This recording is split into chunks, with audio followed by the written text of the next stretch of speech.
So we're here. I want to just start like at the beginning. What's the earliest time that you remember Little Rock being something special? I guess I'll start because Little Rock always been special to me. You know, I grew up here.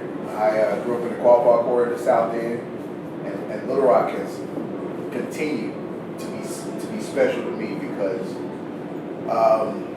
I used to walk down to Thrasher Boys Club when I was 8 years old, and walking through the South End, going down to Thrasher, seeing folks from Fush Creek, from the South End, from the East End,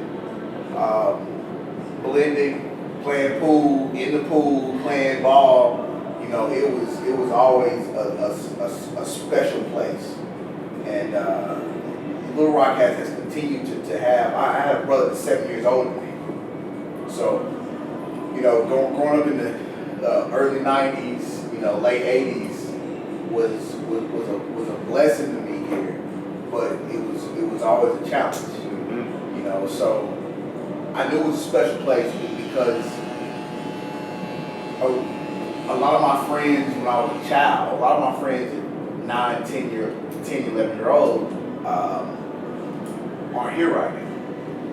So knowing that surviving Little Rock, being in Little Rock, prospering in Little Rock, has always been a special place. You know what I'm saying? Yeah, man. Like when I'm just thinking about, you know, growing up in Little Rock, grew up in Twin Lakes. Yeah. Parents still holding it down in Twin Lakes. For sure. Shout out Twin Lakes. I know, Lynette and Kimberly. But John Barrow. and so that was my world, like the idea of Little Rock to me for a long time was Twin Lakes, Kinston, John Barrow. Yeah. I used to go, well, I still go to church when I come home to Greater Second Baptist. So Okay. High Street Before before MLK. MLK. Exactly. Yeah. So that that community feel. I was just actually having a conversation with my fiance as we were coming up here, and she recognized how much of a community Little Rock is. Yeah. And no matter how long you're gone, you always have home It's back home. here. It's home base. Yeah. And so, you know, I don't get back here as much as I want to, but I always feel like this place isn't a place where I'm a visitor. Yeah. Like this is home. Like I come home and I'm around family and around friends and around loved ones, and that's just always been the feel for me. Through me growing up, through all the way through high school, and then coming back, you know, during my time in college, and coming back now as an adult. This always. So you grown now?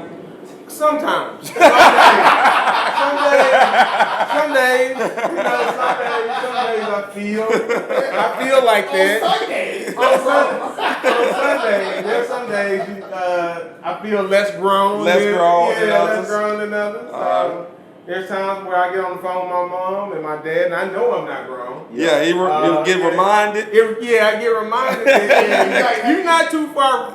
You actually not too far removed. Yeah. You still like, hey, mama. Yeah. Dad. Mom and dad. There's no mother and father. No, it's mom and dad. Mom and dad. Yeah. So, but man, this was forever my heart, my soul. Man, I love this place. Yeah. And you know, we even play. You know, not even playing around. Like even the idea. Every time I come back, the idea of what would it be for me to move back in this space, and we talk about it seriously all the time now. Like even more than what I used to when I was just living in Memphis.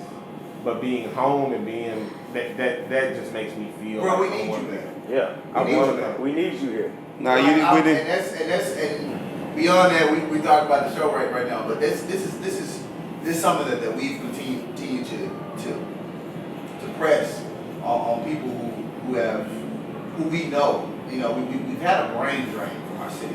Yeah. Because people are going. Understandable though. It was understandable for a while. Understandable. Yeah. Go ahead. Yeah, and I was gonna say it was special to me. I'm gonna take a little different approach. I mean, I don't think I realized it was special until I left. Yeah. Like leaving and then seeing other places and like, why? And then the same word we were just talking about the brain drain. Why is Little Rock not X, Y, and Z? And why can't I be a part of making Little Rock X, Y, and Z? Yeah. And that what made it special to me because the city is small enough, still the capital city, there's only 50 of these in the country, where it's small enough that if you want it to be X, Y, and Z, you can affect that change to make it X, Y, and Z. And then when you look back on it, like in a historical context, to think that in the middle of the probably worst times in our city, early 90s, gangbanging in Little Rock, where we getting all this negative press, literally the president comes from Little Rock. Yeah. Like in the middle of all that, this guy becomes the president. Jogging in front of my house Right. every day. I would wake up, go give him a hand clap. He would jog in front of my house. Right. You know, that's the walk-off. Right, yeah, that's where he went. You know, I would wake up in the morning, walk out and be like, Governor Clinton, how you doing? And he would jog by every day. So y'all kind of hit on two big major points because I grew up like country, southeast Arkansas. So Don't shout out crossing, bro. Don't shout out crossing. Don't just call it country. Crossing Arkansas at that time, Fried 12,000 people, now 6,000 people. So coming to Little Rock for us was always a big deal. But you always get that, especially being raised by an older generation. Like, we got to be in and out. We don't want to be in Little Rock when it's nighttime. If we go in the Park Plaza, we got to be there when it open, and we leave it before 2 o'clock. Because a lot of the times, the glimpses of Little Rock that we got to see was on Channel 7 News. Yeah. We didn't get to hear Power 92 unless we got past Pine Bluff. And then the HBO special, Banging in Little Rock. So for us, that's pretty much the glimpse of Little Rock that we got to see. So that first part, I want to ask y'all, what was it like growing up in that gang banging in Little Rock era? Was it as bad as HBO made it seem, or were they kind of taking advantage of Little Rock a little bit? So for all of us, and I know this, we were in grade school when gang banging in Little Rock. But like I said, I had a brother who was 7 years older than me. So I remember my brother and his friends being stopped on the corners by police officers doing that because they had more than 3 people. Yeah. That was some of the rules that people don't understand. Like if you had 3 people on the corner, you were considered a gang, and you were considered okay to be stopped by the police officers and questioned. So there was a lot of negative connotations. There were a lot of negative responses that came with it. It was real. Yeah. You know, gangbanging was real in Little Rock. Yeah. But at the same time, there was a lot of over exaggeration of what was really happening there. Yeah. And there was nothing happening here different in Little Rock that was happening across the Midwest, across the Mid-South, across anywhere else that wasn't predominantly the East Coast and West Coast. Yeah. You know, so there was a persona, a connotation that happened to Little Rock that maybe should not have happened. Yeah. You know? Yeah. I actually felt the crazy part about it is that I felt safer in those same areas, those same neighborhoods Yeah. that were being stereotyped about All day than I long. did ever crossing University and Market. All day long. And What the baby say? I go anywhere, I'm good. yeah. Yeah. And so I felt safe. I felt home. There was parts of Little Rock that were spoke from society and media as these are the safe neighborhoods that I didn't feel safe in. Nope. Because of how I showed up and what I looked like. Yeah. Campaign Village. Exactly. Yeah. Exactly. So you have so you can drop me off in Southwest, East End, I'm good. the South End at I'm any good. time, and I'm good. I'm great. And so like with us, like we were young when gang banging and we when 9, banging, 10. yeah. So we're really really young when that happens, but we do see some of the effects of that, you know, like the idea that we went to school with some of these people. We went to school with some of Grew up with them. Yeah, grew up with them. We grew up with folks that what we consider in the hood. Yeah. And we grew up with hood folks. Yeah. And folks were about that life. For example, most of the Pyro leaders that I knew, Yeah. you know how I went at the boys club. Like they were young. Yeah. Like these people were running gangs and young, and I knew them, and they were recruiting us and recruiting my. And that's the thing to talk about the realness of it. I remember, like y'all, I had family. A lot of my family was involved. A lot of my family lived in Highland Court. Yeah. 65th and Butler. So they were involved. So you saw it, and I remember you talking about being recruited. I remember me and my cousin practicing our gang signs in our room. Yeah. Cause we were trying to, hey bro, how you stack up? How you stack? How you stack, bro? Show me how you put it across. Exactly. Yeah. Like we were trying to, cause we figured that was gonna be a part of Who we were. what happened. But I agree with what you said. I didn't, even though you knew it was dangerous, and I lost family during that time, I didn't feel in danger. Yeah. Never. And to this day, Never felt in danger. Yeah. to this day, I'm more afraid when there's no one around than a lot of people. Like I'm afraid of silence. Yeah. Like if I go somewhere, like my roommate from college, his mom lived in New Hampshire. We used to go stay with her, and when I'm in New Hampshire and it's quiet, I'm like, bro, hey, this ain't right. What annoys it? For the storm, Right, so yeah. You knew when somebody happened, like, what is going on? Yeah, like, it's it's too quiet. It's too quiet. It's too quiet. Yeah. But to Jimmy's point though, so it was 04, 05. My roommate from college lived in Iowa, and I caught a Greyhound to go see him in Iowa, because I ain't had no money for no plane ticket. So I catch a Greyhound. Real, $35. $35, Little Rock to Iowa City. And we stopped in Memphis, and we on Memphis, between Memphis and Kansas City, and I was sitting across from a guy, and we just started talking. I said, man, where you from? I said, Little Rock. And dude looked at me and like dead serious, like, how you make it out? Man, in Little Rock. And I'm like, what you talking about?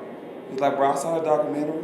How you even make it, man? I just got. He was like, it was almost like a automatic reverence. He was like, bro, if you can survive that, you survive anything. 'Cause I seen it. And that's the truth. Yep. But it's such a negative connotation. Absolutely. Absolutely. It may have been one of the worst things. Yeah, because Look, that's 04, so you talking 10, 12 years after the fact. Yeah. And this guy sees me, and that's all that comes to mind. He said Little Rock, he says gangbang. Because I'm sure that all of us, I'm sorry, but Jimmy, go ahead. yeah, but I'm sure that all of us, especially with us, we all went to school out of state. Correct. So we went to school out of state, and what was the first thing somebody said to you when you told them they were from Little Rock? It was three things that was a trick. It was always three things. The first thing was gangbanging in Little Rock. Yeah. The second thing was Bill Clinton. Yeah. The third thing was Little Rock 9. Yeah. Like that was the three things that I went to Iowa. Yeah. You know, I'm in Iowa, and I'm not expecting nobody to know nothing about Little Rock, about Arkansas. Like, I'm Charles Blake. I'm from Little Rock. Was you Charles then, or was you Jamal? Was that before the name change? I was Charles in high school. Jamal. I was recruiting shot. But when I got there, I was Jamal. I'm always Jamal. Bro. But yeah, it was the first thing was gangbanging in Little Rock. Yeah. You still to this day we have people come to City Hall that want to talk about how do you get rid of gangbanging in Little Rock. And the thing is, there's no getting rid of it. It is understanding that a lot of the gangs was because people wanted family, people wanted understanding. And I understood that because they lacked opportunity. They lacked opportunity. That's absolutely right, Twan. And it was coming from a place and a space of people saying, where can I go to have a family connection? Where can I go to have mentors? Yeah. Where can I go to have people who care about me? I mean, it was little stuff, y'all. South End versus East End. You'll be a block away. Yeah. But it's something to have. It A was, block away. and we still do this to this day. When you and I do it about high school, McClellan Central. Yes, we do. It's something that you have pride in, and Yeah. we're not justifying what happened in the '90s, but the sense of like, okay, I belong to something, and I'm gonna represent that. Yeah. You say you always repping. That's what they were doing. I'm always It was repping. something that they had to represent. Yeah. And when you put it all in context, it makes sense. It doesn't make it right, but it makes sense. Makes sense. Could you would you think about going to school with Jay Fair? Like, just think about it. I just think about No. I'm McClellan, bro. Not at all. Big red, big white, big blue. Big black, big gold. That's not a saying. Y'all never said that. Y'all didn't say That's that. it. Big black, big gold. That's it. You don't even sound right. Big black, big gold. You Big need black, three. Big gold, big white. You made Hell that to the up. old gold, hell to the black, Little Rock Central. Little Rock Okay, you Central, may have said Rock. that, but you didn't say no big black, big black, gold, big white. Big gold, big white. That's what we said, bro. So where y'all talking about schools, let me ask you this. So you got Desert Pool, That's right. Cedric Cobb, Let's talk about Yeah, it. Bobby, that's right. Bobby Portis. Who is the best athlete all around to come out of Little Rock? Coming out of Little Rock? Come out of Little To Rock. actually make it, because you know you had Yeah. some people that didn't make it. Yeah. You say Joe? My fault. He's the most accomplished. No, and I'm a football player. He the most accomplished. And I can say Cedric Cobbs was one of the. Cedric Cobbs was a beast. Yeah. He was a man child. He was a phenomenal. I remember looking up Cedric Cobb's stats. I played against Cedric Cobbs my sophomore year. I remember Cedric Cobb's stats were incredible. We had the cheat code. He would have 12 carries, you know. He would have 12 carries, 220 yards, 4 touchdowns. That is crazy stuff. That's absolutely ridiculous. Like Cedric Cobbs was a beast. Yeah. But what Joe did, He obviously the most. No one question. He's the most accomplished. Yeah. but what basketball is in Little Rock, Derek Fisher had an opportunity. Derek Fisher. Yeah. That's Joe Johnson, y'all. That changed basketball. That's Joe Johnson. Ask Vincent Hunter, who his idol was. Ask any Bobby ask- Portis. Ask Bobby Portis, who his idol was. Ask any of the great players in any high schools in Little Rock. Joe Johnson did some stuff, man. For 3 years, he only won 1 championship. But as a sophomore, Joe was in title games. Oh, state championship. State Yeah. championship. Championship. Joe won a national AAU championship. Like, beyond state. He gonna talk about Central all day, so you gonna have to jump in there because he gonna just keep going. He gonna keep going. I mean, when I think about it, I mean, Go on, represent for fair, bro. I am. I just like for one thing, we had the cheat code. I mean, when you really put it together, you know, Quan, Ty Forte, Tony Nelson, Joe Weston. You had a fullback. I went to Fuller with all of them. Yeah. I went to Fuller with all of them. So yeah, I know. It was a cheat code, man. Cheat code, bro. Man, I've never seen anything on a high school level, on a prep level, They were dominant. like what I saw that happened between 97 Yeah, and 99. Never. Ever in the city. yeah. And Cedric Cobbs was I mean, guys were really out there making business in the city. Yeah. Because it was like, Bro, It was either- Cedric Cobbs with his knee in my face mask. and it was probably about the worst thing that ever happened. Yeah, I hit the ground and looked Is that why you look the way you look? Whenever you get through, whenever you get to all conference, baby. Well, here go one that since everybody repping that school, I hands down, I support Joe's and I'm seeing most accomplished. But you got Joe Johnson Central, you talk about fair. People don't talk about Jermaine Taylor went to McClellan. Yeah. Jermaine Taylor was middleweight champion of the world. That is true. And I don't think Of he the world, Craig. of the world, Craig. The world. The world, Craig. And obviously he had a brief moment in the boxing world where he was at the top, bro. He was the guy twice. Beat Wicked Right. He was the man, and that's McClellan. So I just want to represent from school, Jimmy. If that's all right. That's fair. I just want to No put doubt. McClellan in the conversation. That's fair. That's And fair. y'all sitting over there together. And I want to say, what's going to happen next year? With the Southwest High School? It's going to be amazing, man. It's going to be amazing. I've been out there. I've seen that school. I've seen what The Griffins. The Griffins. I've seen the science labs, the art and fashion labs, the everything that is juxtaposed to our culture is in that school. And not only ours, And it's gonna be lime green and purple. but our Latinx community, the soccer, it's going to be about the culture, for the culture, all the culture. Yeah. And that's exciting. That's exciting in Little Rock, man. We've never seen that before. Yeah, no, and all of y'all now have a significant investment in politics. You, of course, chief of staff with the city. Twan, you serving on the board with the city, and of course, G here on the board for ScholarMade. When Bill Clinton was elected, y'all kind of talked about it earlier. Did you know at the time how big that was just for Little Rock as a whole? I got it, but I didn't get it. Yeah. And so we were young. I mean, we were young. So we kind of got it because, we knew it. Some of us went to school with Chelsea. So it's kind of like one of those things where we was like, oh, this is really, really cool. But you really don't understand. Like, at that age, I didn't understand politics like that.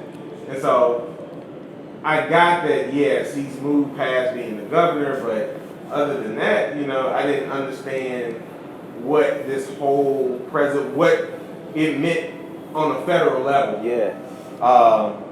And so that was, I really didn't start to understand that until probably when I got a little bit older, especially like in high school and especially in college, because you start to see the things. You read a lot more about what's going on from a political landscape standpoint. But I had no earthly idea what it meant at that moment. Oh yeah. Shout out to Charles Wakeman first.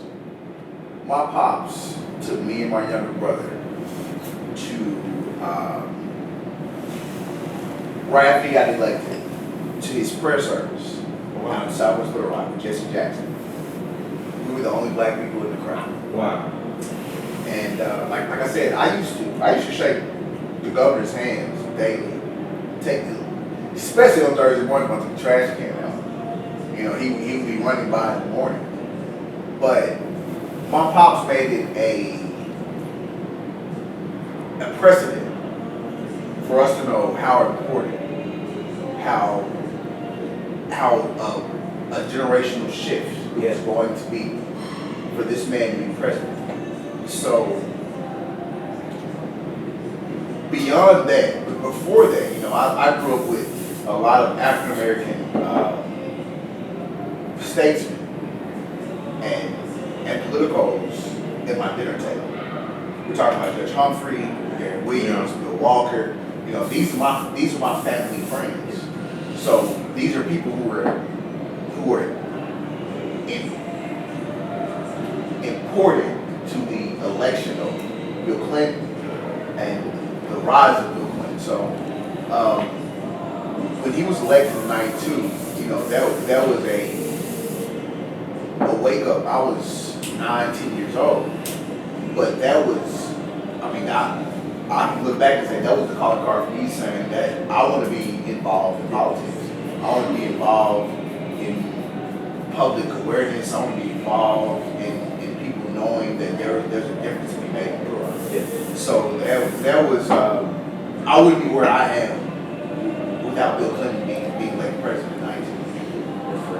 And I'll just add, and again, a lot of this I didn't appreciate until college. And I think I got a greater appreciation for Arkansas and its importance culturally, politically, athletically when I left. So I was leaving, then you start reading about Clinton, and then you read about, I remember reading a case about Thornton trying to change the term limits for U.S. senators. I'm like, bro, that's where I'm from. That's my home. So that sense of pride and the importance came after the fact, and then that was just like, all right, bro, I got to get back. Yeah. Like I'm going back, and I'm about to add to what I think is missing. Yeah. I remember coming up to Little Rock, like I said, I used to come with my mom, and University Mall used to always be the spot. And I never forget. I think it was when Sweet Lady came out. Tyrese was there performing. There you go. Performing in the middle of the mall. Like, who all? And I remember Alltel. I remember the school. Oh, bro, I know where you're going. I know where you're going. What's the greatest performance that you've seen come through? Whether it be at Barton, Alltel Arena, or Verizon? Because I heard, and you know, we used to always have to come up here for like concerts and stuff, but just the nostalgia of walking through Barton places now. people don't know about. Okay. What you about to? All MJG in Big Apple. I was gonna say Club International. I saw Pretty Ricky at International. I saw Trina and we was together. Yeah. Nightlife. It was nightlife. Planet Earth. Planet Earth. Yeah. Well, that's exactly where I was going. So you did, and this was before. I remember talking about best performances. I'm just saying memorable performances. Yeah, there you go. Planet Earth. Me and my boy Josh. It was a Tuesday night. They usually not open on Tuesday. T.I. Yeah. At Planet Earth on a Tuesday night. Yep. You was in that thing. In that thing, we like, bro, man. Live as the Taliban. 24. 24. And you just thinking, bro, I got T.I. right here at Planet Earth. Yep. Another one, people sleep on my guy. I'm a big fan of him, even though he fell off pretty hard. Lil Flip. Yep. I was a big Lil Flip guy. Saw Lil Flip at the Bowman skating rink. Really? At the Bowman skating rink, bro. He performed on the skating rink. Oh, man. And he said we throw money at our shows. And I remember some got stuck in the little roof panel. So I think about things like that, man. Just those small, intimate venues where you hear national names, but they were in Little Rock. I mean, literally within the arm's reach. Yeah. Performing at a skating rink. Yeah. It's crazy. Yeah. I can say my first concert came at Barton. I think everybody's first concert at some point came to Barton Coliseum. Like, you can remember the idea of, which I still think it's like the idea that they were traveling together on one car, you know, to have Hammer, at that time, like Hammer, Vanilla Ice, and En Vogue on the car together. Yeah, Barton, yeah. In Barton. You know who else started Barton together? Lil Wayne, T.I., Young Jeezy. And Jeezy was the headliner. Lil Wayne was first. Ain't that crazy? And it's probably a general admission ticket. That's one thing I love about Barton. I was in the front, like, and it's still like, yeah. That's one thing I love about Barton, is that everything was a general So you had to literally hold out the whole day to get your place in line. Yeah. Wasn't no ticket master. What? You was going to the box office. Yeah. Standing in line. You literally stood in line. And you waited till the doors open to get to where you needed to be. You went, no, I have seats. Right, nah. I have 1, 2, and 3. Nah, bro. That brings back that Kings of Comedy, right? Bro, we got 4 and 5. 4 and 5. So I wish it would be if I said. What is it like now that, and I think all due respect to Mayor Frank Scott, but what is it like knowing that your peer is now achieved something that had never been done? Because all y'all pretty much grew up around Frank and interacted with him every day. And I know it's a different type of relationship, you being friends with him, but do you ever just sit back and think like, man, like Frank really did it? It's DJ, man. Like for me, DJ. Like it's very interesting that you hear him. For one thing, to hear him called Frank. I don't know Frank. I know DJ. I don't know this Frank guy. Everybody talking. Who voted for Frank? I wanted people to vote for DJ. But it's amazing to see a guy that you grew up with. Like, I've been knowing Frank as long as I've been alive. Yeah. Real talk. And so we grew up together. Yeah, Greater Second Baptist. So we grew up together. Yeah. And just to see him have this idea, I remember him talking about this and saying that, you know what, I think it's time. I think I'm gonna run. And to him talking about this and seeing it come to fruition, it's one of those amazing things, one of those amazing stories. And one of the cool things about it is that everybody that like he surrounded himself with the talent. Yeah. and the people that he holds close. Because there's so many, like I tell people all the time, the most talented individuals I know in this world are from Little Rock, point blank, period. We just make it happen. Yeah. Period. And for him to be able to bring in some of that homegrown talent that hasn't always happened with the mayor's office, with even just from a city and a state standpoint. But to bring those individuals in and be like, I know that guy. I know that guy that's in his office, that's running his shop. I know that guy. I trust that guy. Yeah. And so that leaves me in a space where I'm extremely hopeful for his tenure. I'm extremely hopeful in the direction that Little Rock's going. And I would say that even if I didn't know, because there's a totally different energy around the politics in Little Rock that I've never seen before. Right. There's an engagement level that's different too now because of it. So, I mean, obviously he's our friend, so it is. You're absolutely right. You sometimes lose sight of the importance of what he was able to accomplish because of how close we are. But I think about it on the other side of it, after he crossed the pinnacle and became the mayor, and to think that just about everything he does has never been done. Right. Like, I mean, every day you're doing something that hadn't been done before. And I sometimes when I talk to him, I remind him, I was like, this has never happened in our city before. Like, it's not going to be easy, and I'm not saying shit, but we have to sit back and recognize that, I mean, he's creating new ground literally every day. Every day it's the first time that a mayor has ever. The first time the mayor has, the first time the state, the first time the city. I mean, you read that weekly in the paper, and to be a part of that is exciting for our city. And like you said, I'm excited that people were excited enough about him and the vision of uniting our city to go cast that ballot to lead us in a different direction. Yeah. But I mean, it's gigantic. It's gigantic, man. Yeah. What's one song that you would have to say just makes you think of Little Rock? What you say with the jump rope, Blake? Rock Central, what up, Dre? John Tay. Do the jump rope. Double Dutch with it. Heck yeah. I think the first time I heard Arkansas mentioned in a song, just the state of Arkansas mentioned in a song, was How You Do That There by Young Bleed, Master P.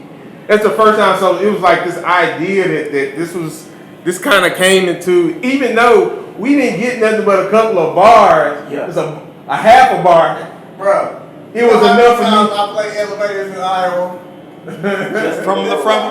from Little Rock to Bangor. You know what I'm saying? Outkast, the best hip hop group ever. The first super group hip hop. Yeah. From Little Rock to Bangor. You know what I'm saying? You know that's bro. We used to play at the Boys Club. When we walked in, it was playing. When we left, it was playing. You know that was our anthem. Yeah. I mean, you talk about just make me think of Little Rock. This is gonna sound this not. I know you asked us to do the list, and I ain't put this on the list. Yeah. But I remember when I guess it was like Master P and them came out and they had the 504 boys. Yeah. It's the five, and that's not. But you know what? We used to switch it up. It's the 501 boys. It's the 501 boys. What? And I used to, and even though that wasn't about Little Rock, I was like, I'm rapping for me. Right. That's where we from. And I didn't even put that on the list. That just came to me because how we used to, because we weren't mentioning a lot of songs, so you had to insert yourself sometimes. Yeah. And I remember California Love, when they used to say the city of Little Watts, but we used to say Little Rock. We keep it rocking. We keep it rocking. So sometimes you gotta insert yourself. I do that all the time in life too. That's just kind of my life motto. I just insert myself. Oh, You got to. All right, so I'm gonna leave you with this last question. 5 years from now, 10 years from now, what do you want to see Little Rock look like? Take your time with it. Yeah, we all got quiet, didn't we? Yeah. And I'll Say say 5 or 10 years. Yeah, 5 or 10 years from now. And I reflect back to, could a lot of people tell me when I first came up here that Little Rock could look like Memphis looks now because of what happened with the FedEx deal. So my question is, 5 years from now, 10 years from now, knowing where you came from, being an 80s baby, growing up in the 90s here in Little Rock, what do you want it to look like? It's kind of like your vision. Retaining homegrown talent. Growth. Growth. Growth. Wanting to see people going off, maybe going to school, but wanting to come back. Not only wanting to come back, but there are opportunities for them to come back home. Yeah. Because like we've all said, this place is very, very special. It's special to us, and I know that we're not the only ones that think that. Yeah. And so those opportunities to come back, to serve, to get involved, that's what I think about. That's what I'm hoping for when I think about 5 to 10 years down the line. That's really what I'm hoping for when I think about 2 to 3 years down the line. Yeah. And I think about from a quality of life cultural perspective, you want the city to embrace everyone. Yeah. I think one of the things, reason why Little Rock is such a fertile ground is there's so many opportunities here because the city has catered to a certain group of people. And a certain group of people have been winning, and they've been winning, and they've been winning, and they've been winning. And I look forward to the city in 5 to 10 years where that opportunity to win and succeed, it applies across the board. Yeah. And when you talk about career opportunities, you can't do that without talking about making Little Rock a place where everyone feels welcome and have an idea on like what I like to do is available to me. Yeah. Yeah. And I think there's a lot of people who live here that say what I like to do is not available to me in Little Rock. So I got to go to Memphis, I go to Dallas, I go because it's not available to me. So I wanted to have that availability and opportunity for people to want to be here, not want to leave, or if you do leave, want to come back. But the great cities, they attract new people. Yeah. You know, if people ain't never been to Atlanta, like, man, I want to move to Atlanta. Don't know why. Don't know why, but I want to be in Atlanta. Yeah. I want people to say, man, dude, I want to go to Little Rock. Yeah, I want to be able to bring people back, but recruit. People just say, man, something about Little Rock. It's the way people do Austin now or Nashville. Yeah. Like, man, I want to go to Austin. What's there that you like? I don't know. It's like the vibe. The vibe, yeah. I want people to feel it about Little Rock. Yeah. That's the biggest mission for people to say, I want to go to a place I ain't never been. I want to discover somewhere, because that's what we're really about. Is figuring Discovery? out discovery. Yeah, saying I was the first one that was on there. Yeah. I want people to be the first one on Little Rock. Like I want people that haven't been here to say, dude, Little Rock's a cool place. And people that left here to say, I want to go back home. G. Yeah. Hey, he didn't call you out, did he? What? He said he coming back, bro. He coming back. He got to tie a few loose ends, man. Got time for loose ends, man. But we really we really had serious conversations about it. I remember when Mel and I were moving and we were trying to figure this out. We made the top 10. We put Little Rock in our top 10, but I don't think we were as serious about it as we are now. Yeah. Like it's something to look back to and say, you know what? This would be a great place to grow. This would be a great place to raise a family. Here we go. Say it again. Say it one more time. Be a great place to grow, to raise a family. Exactly. And so it's something that we see. I mean, you can still be here if you don't got kids. I'm just saying. You still can. That is true. You can be here with or Without.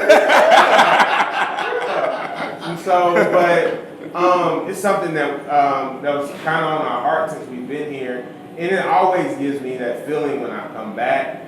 And so it's definitely on the table. For us. Right. So.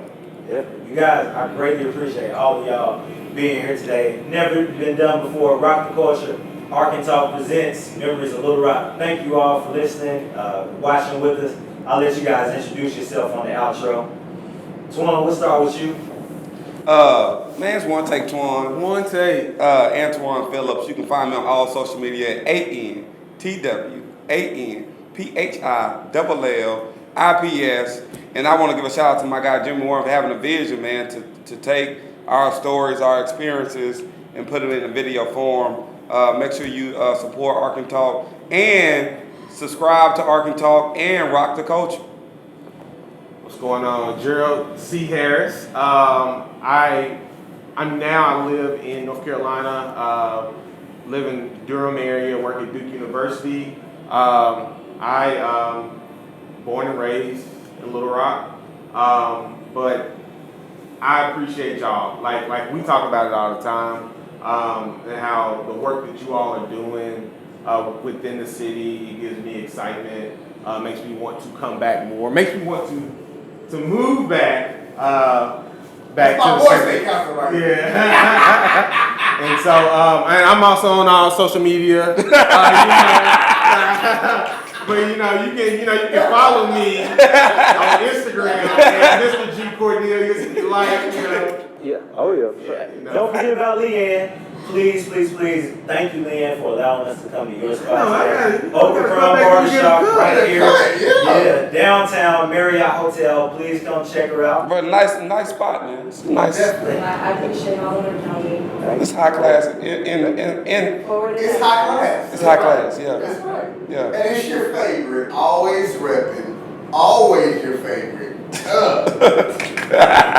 takes, 3 turns. You can find me on Instagram at RepPlay36 or on Twitter, Charles J.